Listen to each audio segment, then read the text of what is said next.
You're jealous. Not so much. What I am more concerned about, absolutely, and categorically, no, you're. All right. So with resident doctors about to go on strike in the UK, or at least threatening strikes, the right-wing media machine is in overdrive, trying to turn the public against them. They find people who have been fed the same anti-union propaganda for years and then put them on the air to repeat it. And this call is the perfect example. He phones in thinking he has a solid case against striking workers built through his own tough experiences. What he doesn't realize is he's about to walk into a devastating trap where James exposes the poison that's turned him against his own interests. If you want to see more videos like this, hit the like and subscribe buttons, and don't forget to ring the notification bell so you never miss a video. Now let's watch this together, and then I'll give you my thoughts at the end. I was in the armed forces as a very young officer for about 8-10 years. And I was on a short service commission, which effectively means, a gig economy. I didn't know this at the time, but I was made redundant without any redundancy pay. I was actually just summarily dismissed because they decided to remodel and reshape the armed forces for the future. And this goes on all the time. So I don't really buy the argument that you can't change someone's terms and conditions when the current climate, technology, advances, things are happening and changing all the time. No, but you said you didn't realise what your terms and conditions were. Well, I was 19 when I signed up for the Army. Yes. I got commissioned as an officer. I thought I was in for life, and I committed my life to the Army. I went on some pretty horrendous operational tours. No pay rises, no ability to strike, no Crown immunity. Yes. No, all these things happened. And no rights rights or protections when they decided to get rid of you. So I'm not quite sure what you're. Are you on 2 weeks' notice? Yes, I know that's appalling. Are you suggesting that because that happened to you, you're in favour of it happening to other people? No, but what are you suggesting then?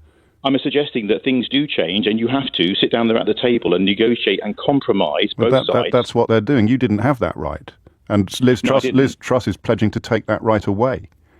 No, and I don't agree with that. But what I do agree with is the idea that there are reasonable things happening right now that people are making big sacrifices for in the private sector as well. So the idea of just saying we're going to strike and make your lives a misery unless you give us more money, when I then and I may not they just want a pay rise that recognises inflation, because if they don't get a pay rise that outstrips inflation, then every year they're earning less than the year before. So in the private sector, I've not had a pay rise for 8 years. You are doing that thing, Paul. Paul, mate. You are. You may not realise it, but you are very much. And I'm very grateful to you for ringing in, because I think you speak for millions. You're jealous. Not so much. What I am concerned about, absolutely, and categorically, you're jealous. You're literally telling me that you got shafted by your employer in the past, so you don't see why these employees should have any right of recourse with their employers. They should suck it up just like you had to. And now you're telling me that in your current working life, you don't have protections, you don't have a union speaking up for you, so why the hell should the railway workers have one? No, honestly, no. I don't believe they shouldn't have a union, but I believe the union are wielding too much power in the sense that they could bring the country to its knees pretty much at will. How much power do you think they should be allowed to have, Paul? Sufficient to sit around the table and negotiate and compromise on behalf of their members. And if the employer doesn't compromise? Say again? If the employer doesn't compromise, then what should they be allowed to do? Then there should be recourse to a higher body, to an arbitration committee that says you're being unreasonable. The government's refusing to speak to the unions.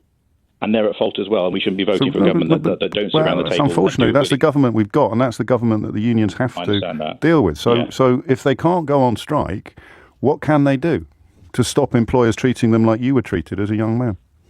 Well, I'm not sure. Just pause for a minute. Just think about the question, Paul. No, wait, because I don't want the railway workers to be treated like you were when you were slung out of the army. No, I agree. All right? So if they're going to do that to a workforce, what can the union do to stop it from happening?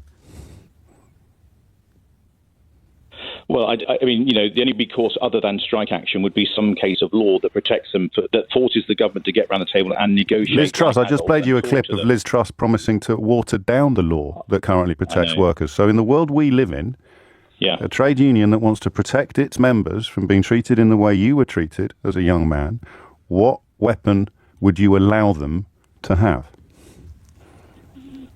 Well, I think we have enough frameworks and structures in our country now to but we clearly don't, sit around the table and negotiate. But we clearly don't, because that is what they are doing. So when the employer, you keep repeating yourself, because you know, Paul, that the only truly meaningful recourse they have is industrial action, and you've realised that in the course of this conversation. And I don't want to embarrass you by labouring the point, but that is precisely what we've been talking about all morning, because you didn't get looked after when you felt you should have been. You've been turned into a person who doesn't think other people should be looked after either, because you can talk all you like about arbitration or compromises or legislative frameworks. This is a government, and Liz Truss's government is clearly going to be committed to this, that wants to strip away the protections that they already have. And you've been persuaded that that's a good idea, largely because you don't have any yourself. Okay, I think it's slightly over-pegging it there, James. I don't believe there should. Everyone's listening. That there should be a structure where the government don't have the ability to say we're not talking to you, and that the unions don't have a retort to say, well, in that case we're going on strike. If that's the only option, that's not adult. That's not sensible. We need to have a different kind of structure that says. Well, no, you see, you're so nearly there. Then, so I mean, here's the point: if an employer is as inconsiderate and as unreasonable as the army was to you, what could, if all of you and your comrades were in an organisation dedicated to protecting you and your comrades from unfair employment practices, from exploitative employment practices, what could you do to fight back? Yeah, okay, so let me just be absolutely clear. I don't think I was exploited in that sense. I mean, I was on a contract that I should have known better. I should have known at 19 what my contract was. Yeah, so my but point of that, James, what could you all have done collectively together to resist unfair treatment?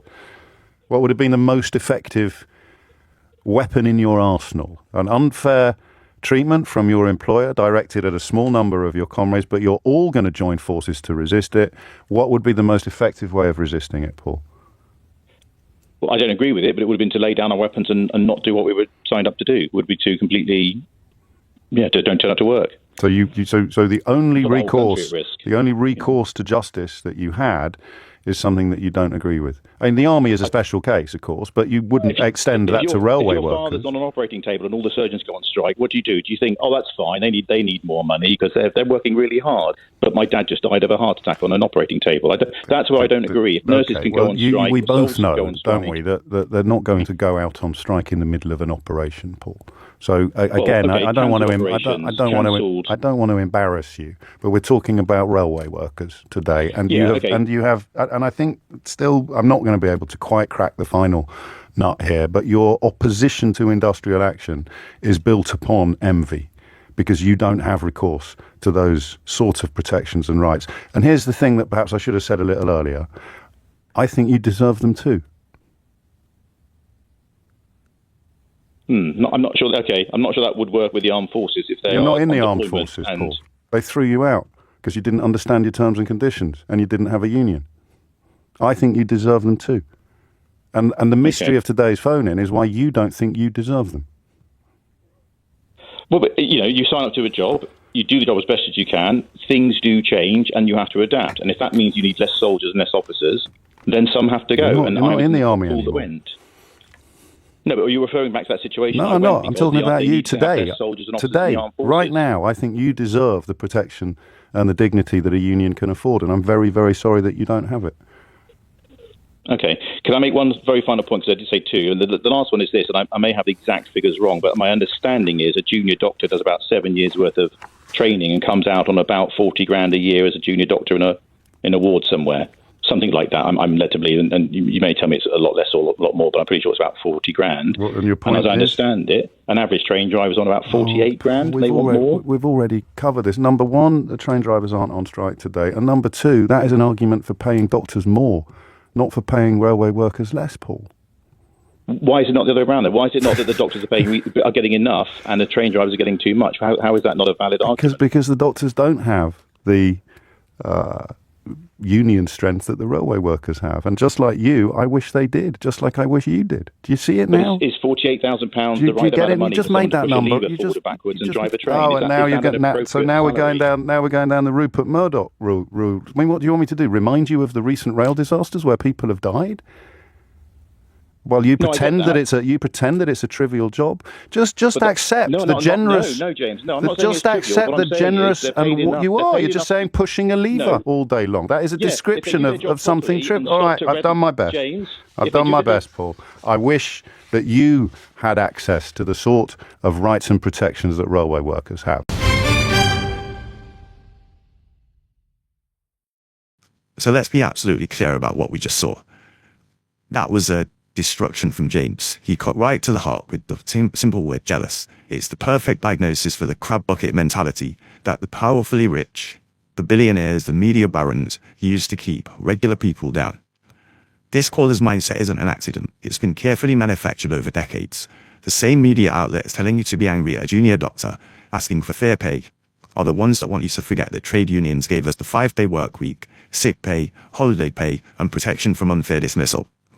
They paint unions as the enemy because strong unions mean less power and profit for their billionaire owners. We hear the same people complaining about striking doctors use the phrase, "we should look after our own," whenever the topic of asylum seekers comes up. Well, here's the ultimate test of that principle. Our resident doctors are our own. The railway workers are our own. They are the backbone of this country. Yet when they ask for help or more pay or better conditions, the look after our own brigade tells them to suck it up. And therein lies the idiot paradox. It was never about looking after our own, it was just about finding an enemy. And this caller, Paul, is the end result of that paradox. He's been so conditioned to resent anyone fighting for a better life that he argues against the very power collective bargaining that would improve his own situation. He doesn't have a union, so he thinks no one else should either. He's fighting on behalf of his own oppressors. So what are your thoughts? Let me know in the comments below, and if you enjoyed this breakdown, make sure you hit the like and subscribe buttons for more, and don't forget to ring the notification bell so you never miss a video. Thanks for watching.